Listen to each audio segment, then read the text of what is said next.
Bienvenidos a la mesa de periodistas. Vamos a revisar la designación de la nueva ministra en la Corte, el cierre del año legislativo y el balance del 2023 en términos de extorsión y debilidad o fortaleza del Estado de Derecho. Le doy con mucho gusto la bienvenida a Pascal Beltrán del Río, es director editorial del periódico Excelsior. Muchísimas gracias, Pascal, por estar con nosotros. Bienvenido. Y comienzo por preguntarte, tú escribías en una de tus columnas cuál era el eje rector, la propuesta del gobierno del presidente López Obrador, y me parece que era el segundo punto, el Estado de Derecho. Hoy, con la nueva designación de la nueva integrante de la Suprema Corte Mexicana, ¿crees que está garantizado el Estado de Derecho o ves una integrante de la Corte a modo? Bueno, creo que es realmente obvio que Lenia Batres es una persona muy cercana al presidente de la República y al Movimiento de Regeneración Nacional, al partido gobernante en México, pero además de que esto es obvio para cualquiera, creo que el presidente ha sido muy específico en decir que quiere en la Corte a una persona pues que represente a su movimiento y lo que él llama el apoyo al pueblo, es decir, Lenia Batres, más allá de los conocimientos que tenga, no quiero regateárselos, pero más allá de eso, pues no va a la Corte a defender la Constitución, claramente va a la Corte porque así lo ha dicho el presidente, que la puso en la terna y después, ante la falta de una mayoría calificada en el Senado, optó por ella. Pues ella, el papel que tendrá ahí en la Corte, pues es defender las ideas del presidente López Obrador.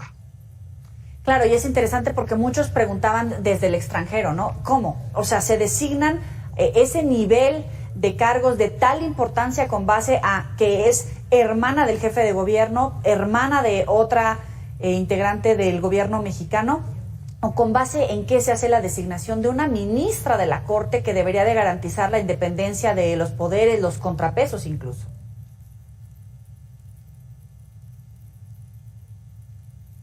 Es perder la sorpresa, es realmente algo inusitado, es algo que en otros países no se entendería, porque bueno, si bien, por ejemplo, en Estados Unidos, pues en la Suprema Corte sabemos propone el presidente en turno, todo eso se entiende, pero digamos tal nivel de acercamiento y yo diría pues sometimiento al presidente en turno son realmente a la división de poderes en México. Ahora, me parece interesante toda la valoración que haces respecto a cuál era el eje rector, cuál era la propuesta con miras a futuro, porque hoy vemos una fragmentación de la operación en términos legislativos. Ya viene el cierre de año, pero tú ves que con la nueva designación de la Suprema Corte y como hoy está conformado tanto el oficialismo como el bloque opositor, el presidente tiene garantizadas las reformas de fondo para consolidar su proyecto, ¿o le va a hacer falta por ahí algún voto? No tiene mayoría calificada ni en la Cámara de Diputados, en el Senado. En el Senado tendría la posibilidad de construirla si es que Movimiento Ciudadano se sumara al bloque oficialista, pero no lo hizo en caso del nombramiento de la ministra. Muchos esperaban que, dado el alejamiento del Movimiento Ciudadano con la alianza PRI-PAN-PRD, este partido iba a sumar sus votos en el Senado a los del oficialismo y construir así la mayoría calificada. Todavía le faltaría lograrla en la Cámara de Diputados, donde ni con Movimiento Ciudadano le alcanza. Entonces, ha hecho el presidente, como tú has mencionado, una serie de anuncios, de iniciativas que enviará el próximo periodo de sesiones, pero no tiene garantizados los votos porque se trata de reformas constitucionales. ¿Cómo queda Morena? ¿Cómo queda frente al presidente López Obrador? ¿Cómo queda el resto de los partidos? Incluso el famoso primor, ¿no? Bueno, está desde luego siempre la sombra de la duda sobre lo que pudieran hacer algunos legisladores del PRI en relación con los del oficialismo, pero hasta eso, fuera de algunos episodios muy concretos a lo largo del actual sexenio, no creo que pueda acusarse al PRI de haber tenido un acercamiento demasiado grande con el oficialismo. El PRI pues ha tenido mucho mayor cercanía o ha estado más identificado con la alianza en la que está participando con el PAN y el PRD, y en ocasiones pues sí ha sumado sus votos a los del oficialismo, pero no ha sido la mayor parte de las veces, ha sido más bien excepcional.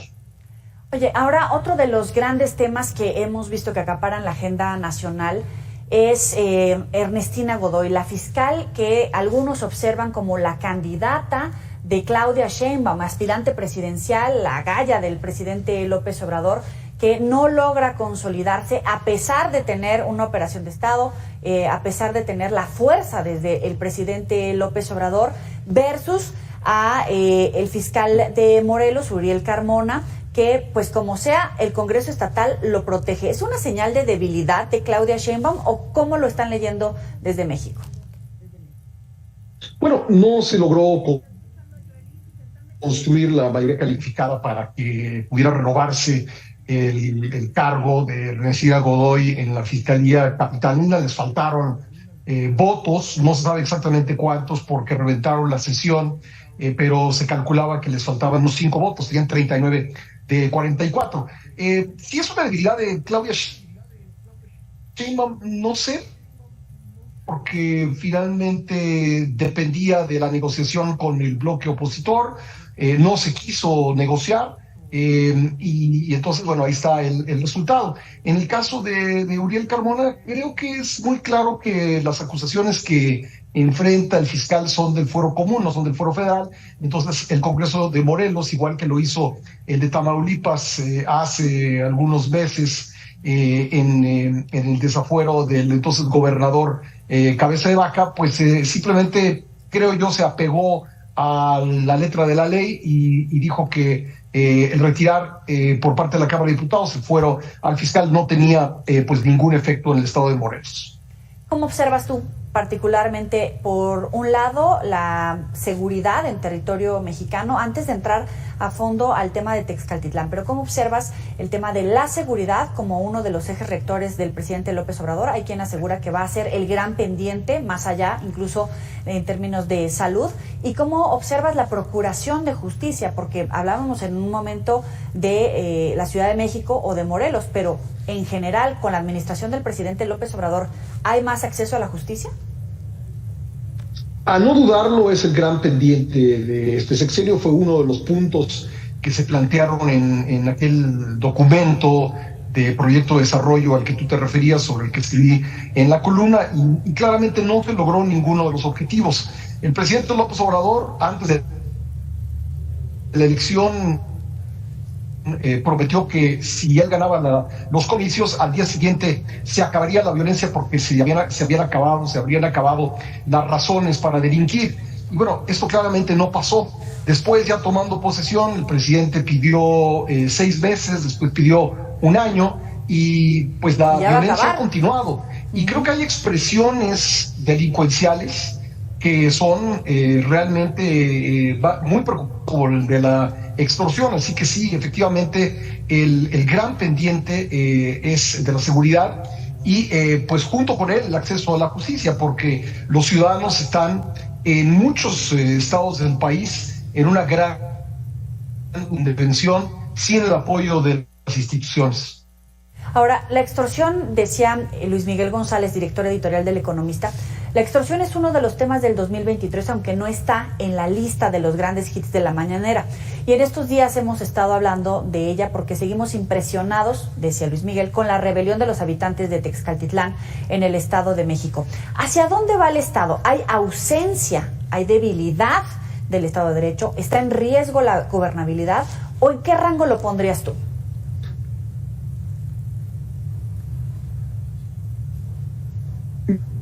Mira, yo lo pondría en el rango de que hay algo peor que debilidad, que es complicidad en muchos casos. Si uno habla con los habitantes de este poblado que se rebeló en contra de la extorsión, sabrá que por lo menos desde hace 3 años los delincuentes se paseaban impunemente en el municipio.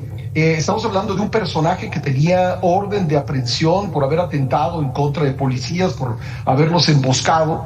Entonces, el hecho de que él pudiera ir tranquilamente por el municipio, recorriendo sus calles, ejerciendo presión, amenazas, pues significa que hay un gran nivel de complicidad entre la autoridad y los delincuentes. Entonces, creo que va más allá, por desgracia, de la ineficacia. Estamos ya en el terreno de la complicidad.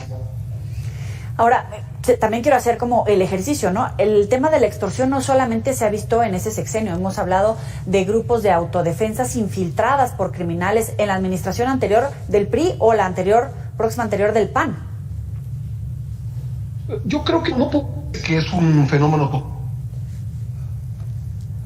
Tenemos ejemplos de que existía en los sexenios anteriores, pero creo que el grado de profundización, la extensión territorial y también el grado de profundización en cuanto al control de sectores de la economía, como el transporte, como la venta de distintos productos, como la minería, su penetración ya es tan profunda que sí está haciendo un verdadero reto al Estado de Derecho y a la autoridad del Estado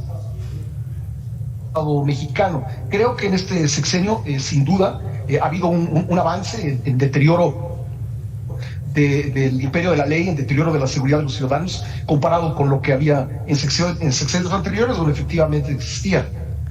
Ahora, algunos ven evidentemente el tema de la inseguridad, los récords que hemos alcanzado, el débil acceso a la justicia, 90% de impunidad en territorio mexicano, pero hay otra señal de alerta que causó mucho revuelo en territorio mexicano, incluso en redes sociales. Pues a ti te comenzó a seguir muchísima gente más, tus niveles de audiencia comenzaron a subir porque le has puesto el dedo en la llaga al hablar de las víctimas de la violencia, de la criminalización, en este caso ahora de las víctimas cuando hablamos de los jóvenes secuestrados en Celaya, Guanajuato. El presidente sale y dice habían ido a una fiesta, estaban comprando droga, incluso se le va encima a la familia diciendo que había falta de amor. Sin embargo, conforme avanzan las investigaciones, conocemos por parte de las autoridades que salen negativos en las pruebas toxicológicas. Tenemos que hacer una pausa, pero te pregunto, ¿esa es la parte más grave?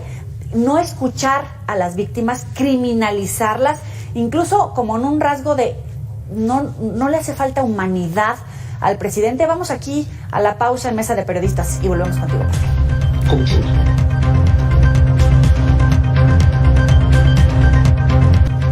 Continuamos en Mesa de Periodistas. Pascal, le doy la bienvenida ahora a Luis Miguel González, director editorial del Economista. Gracias, Luis Miguel, por estar con nosotros. Bienvenido.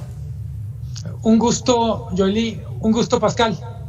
Platicábamos hace un momento, Saludos, Pascal y tu servidora, acerca de la publicación que también ponías tú en la mesa, la extorsión como uno de los grandes temas del 2023, pero pues destacabas la situación de rebelión de los habitantes de Texcaltitlán en el Estado de México, y le preguntaba a Pascal hace un momento si es debilidad del Estado de Derecho, ausencia del Estado de Derecho, o hacia dónde vamos, ¿en qué rango lo pondrías tú?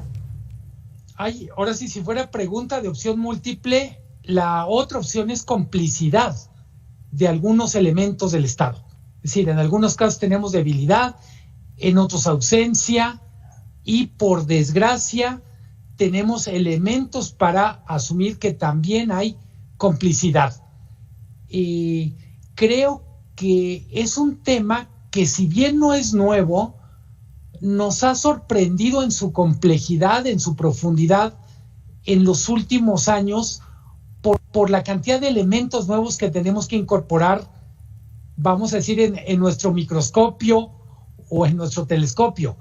Es un fenómeno que no era nuevo, pero nunca habíamos visto estos niveles. Hay lugares en los que se volvió una práctica con la que tienen que lidiar, hay actividades, y si bien también podemos hablar de, por ejemplo, Michoacán, donde el gobernador dice, oigan, esto tiene 20 años ocurriendo, no me lo carguen a mi gobierno. Por desgracia, creo que estamos como en un nuevo nivel más complejo, por momentos más cínico, más descarado, más atrevido, y por otra parte, lo que sí creo que es relativamente nuevo es una sociedad civil que da muestras de que está dispuesto a tomar justicia por su propia mano. No digo que esté bien, lo que digo es, en un momento en el que no tienen quien los defienda, ellos dicen, no podemos esperar a ver cuándo es el siguiente ataque, no podemos esperar compasión de nuestros verdugos y vamos a hacer algo. Y le planteaba a Pascal antes de ir a la pausa el caso particular de los jóvenes secuestrados en Celaya, que el presidente saliera a revictimizarlos. ¿En dónde nos pone en términos de procuración de justicia y seguridad? Porque vemos dos elementos con la sociedad donde parece que el presidente se distancia de las víctimas o de la sociedad civil y de momento puede sonar como esta complicidad, a lo mejor hasta torpeza en la narrativa, Pascal. Yo creo, solo de manera muy breve. Me pareció primero porque él afirmó en la conferencia mañanera, a 2 días de ocurridos los hechos, que los jóvenes habían sido asesinados después de ir a comprar droga. Dijo por ahí que era una hipótesis, pero finalmente, dicho por el presidente y dicho en la mañanera, pues se dio como un hecho concreto, real,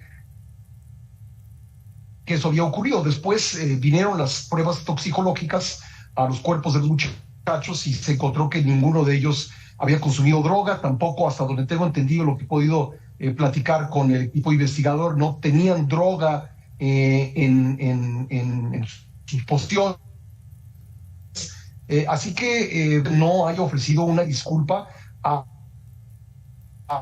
una narrativa pues incorrecta o falsa que asumió, y además pues no haya tenido el tacto de dar el pésame a los padres, que es algo de lo que se han quejado en entrevistas. En estos mismos días falleció la mamá del Chapo Guzmán, pues fue, digamos, muy claro en lamentar ese fallecimiento, y no así el caso de los muchachos, y esto, pues realmente en medio del dolor, pues sí les ha parecido algo, pues francamente molesto a los padres de familia, además de que también dijo que les había faltado amor, o que tendrían que darle amor los padres a los hijos para evitar pues que cayeran las drogas y ponerse en riesgo. Y una cosa más que dijo el presidente que me pareció pues muy lamentable es que reconoció que hay territorios de este país que son controlados por mafias, que son propiedad de mafias. Nos habíamos quedado con que cuando vino un señalamiento así por parte de una autoridad militar estadounidense, pues él negó que fuera así y ahora lo está aceptando. Así que en unas pinceladas, pues el presidente creo que tuvo una participación en la narración de los hechos muy lamentable en la conferencia mañanera. Luis Miguel, con el mismo ejercicio, ¿no?, de estos dos casos, todavía hay tiempo, evidentemente, de reajustar la política de seguridad o procuración de justicia. Todavía hay tiempo para lograr un trabajo conjunto entre la oposición, el oficialismo, el presidente López Obrador y la sociedad en su conjunto. Pero hablando en términos de fortaleza del Estado, ¿qué es lo que hace falta para que efectivamente se modifique el rumbo hacia donde parece que apunta en este momento? Yo creo que no hay tiempo ya en este sexenio, no hay que engañarnos. A este sexenio le quedan poquito menos de 10 meses y van a estar marcados por una agenda electoral. Yo creo que lo que podemos esperar es que haya una revisión profunda de lo que ha ocurrido en este sexenio para que a su vez esa revisión nos permita corregir. En la pregunta que le planteabas a Pascal y su respuesta, yo diría parte de esta revisión requiere empatía con las víctimas. Las víctimas son los muertos, son los parientes de los muertos, son los compañeros de escuela. También, yo diría, son la gente que está haciendo lo correcto en las policías, en el sistema de justicia, y que simplemente no está teniendo los elementos para dar la batalla en los términos que ellos lo quisieran dar. Yo sí soy muy pesimista en lo que tiene que ver con lo que se puede hacer de aquí al finales de septiembre, que es cuando acaba el sexenio. Ojalá podamos arrancar el próximo sexenio con nuevas energías, con un nuevo marco de referencia y dejemos atrás este terrible periodo oscuro que ha sido, yo diría, este sexenio en el contexto de 3 sexenios horribles desde el punto de vista de combate al crimen y situación de la población, vamos a decir, inocente o cuando menos desarmada. Te lo planteo de esta forma, Pascal. Algunos aseguran que es el 7º año, ¿no? Si llega a ganar Claudia Sheinbaum, va a seguir el mismo rumbo. No creo que haya una modificación de fondo, aunque algunos dicen el claudismo va a ser diferente. Pero todavía hay tiempo, o como dice Luis Miguel, también te vas a poner pesimista. Bueno, a ver, Claudia definiéndose como la continuadora del proyecto del presidente López Obrador, me parece que es todavía un discurso de campaña. Yo no me atrevería a decir que en los hechos, a partir de que tome posesión, si es que gana las elecciones, porque tampoco hay que dar por hecho nada, pero si es que gana las elecciones, la tradición política en México ha sido que los presidentes entrantes pues imprimen su propio sello, toman las riendas del poder, a veces tardan un poco en hacerlo, pero finalmente lo terminan haciendo. Y el 7º año, cuando un presidente que ha terminado su gestión pretende seguir vigente el 7º año, es un poco como cuando uno está en una fiesta esperando que lo corran, ¿no? Uno tiene que irse de la fiesta cuando sabe que ya es el momento de irse, y quedarse otro rato pues puede originar o puede dar lugar a que digan que se vaya. Entonces veremos, creo que va a ser importante ver cuál será la postura del presidente López Obrador, si realmente es la que él ha dicho, que a partir del 30 de septiembre del próximo año, 1 de octubre, se irá a su rancho en Palenque y no lo volveremos a ver. Eso es lo que ha dicho por lo menos, o si es lo que algunos han pues vaticinado, que querrá de una forma o de otra mantenerse vigente. Yo pienso que un presidente entrante, en este caso una presidenta, ya sea Xóchitl Gálvez, que sería mucho más fácil porque no tiene esa relación con López Obrador, o Claudia Sheinbaum, van a querer tomar las riendas del poder y partiendo de que se le está otorgando tanto poder, tanto presupuesto, tantas funciones en este momento al ejército mexicano. El ejército y la Guardia Nacional es la vía para resolver este gran pendiente en materia de seguridad con López Obrador, con Claudia Sheinbaum o con Xóchitl Gálvez, gane quien gane, es decir, poniendo y anteponiendo la visión de el México del futuro. Realmente la Guardia Nacional y el ejército puede ser la manera para enfrentar la situación de inseguridad y de justicia en territorio mexicano. Un minuto para cerrar, Luis Miguel. Es parte de la solución, pero yo me atrevo a decir con otra receta. Uno de las críticas, creo que más válidas a lo que ha ocurrido este sexenio, es que para darle los recursos y las facultades al ejército se debilitaron a las policías locales. Yo creo que no podemos sacar al ejército, pero tenemos que incorporar a policías locales con más recursos, más armamento y también con más capacitación. Okay. Yo no descarto que parte de la solución sea más colaboración con Estados Unidos, que por lo pronto parece que es un tema tabú. Pascal, un minuto. Bueno, en cuanto a la participación de las Fuerzas Armadas, creo que está visto que si bien podrían estar peor las cosas si no estuvieran los soldados involucrados en las tareas de seguridad pública, no son la solución. Estoy de acuerdo con Luis Miguel que la solución pasa por reconstruir las policías locales o construirlas para quienes creen que realmente nunca han existido o nunca han empezado, pero necesitamos policías locales, necesitamos institucionalidad, necesitamos cuerpos municipales, estatales, cercanos a los ciudadanos. La tarea de seguridad pública no es una tarea natural para las Fuerzas Armadas. Pascal Beltrán del Río, director editorial del periódico Excelsior, muchas gracias por estar con nosotros. Muy buena noche. Con mucho gusto. Luis Miguel González, también director editorial del diario El Economista, muchísimas gracias por estar con nosotros en Mesa de Periodistas. La gracia soy yo, Yoli. Un gusto, Pascal. Y también a ustedes, muchísimas Abrazo. gracias por participar en la Mesa de Periodistas. Hasta aquí, nos vemos la próxima semana.